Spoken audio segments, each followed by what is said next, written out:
សូនបាត់នៅ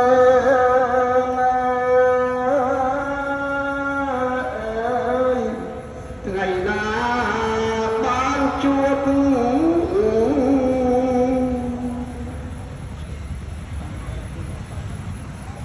ជំនុំមុខឲ្យគណៈកម្មការបុណ្យមានអ្វីដើម្បីតបស្នងសងគុណនៅព្រះគុណដ៏ធំធេងរបស់ព្រះអង្គទេគឺមានតែបុណ្យកុសលដែលយើងខ្ញុំបានប្រពធ្វើនៅបុណ្យជាវនកិច្ចក្នុងថ្ងៃនេះ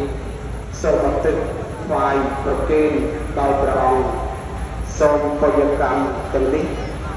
ស្ទួយនៅកំណត់ថ្មីរបស់ព្រះអង្គឲ្យបានដល់សុគតិភព8ថ្ងៃទៀតឡើយសូមអនុមោទនាចិត្តបន្តខ្ញុំបាទសូមគោរពដើម្បីបានជ្រាបហើយនឹងបានជាទស្សនពិចារណានៅក្នុងសង្ខារធម៌ទាំងអស់គ្នាសូមគោរពអញ្ជើញបាទ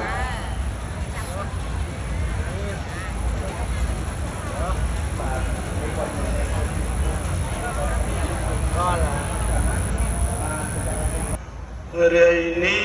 មសពប្រាប់អនិច្ចាក្រៃពេ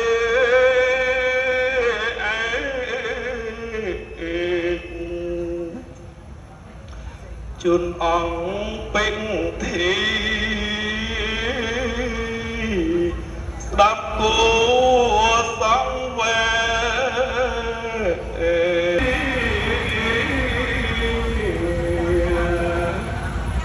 នៅភូមិរានីមានចិត្តមានឆ្ងាយ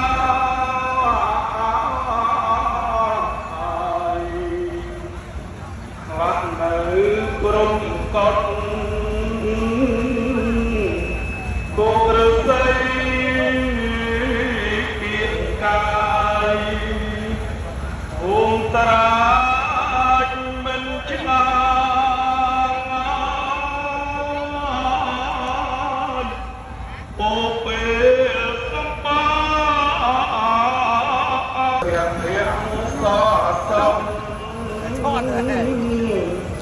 គុណប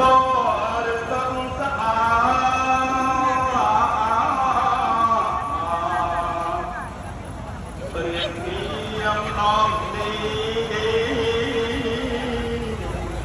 ព្រះចៅអវា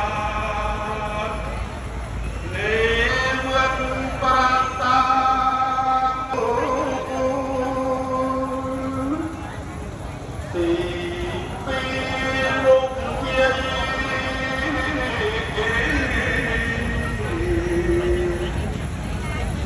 ជួបជឿ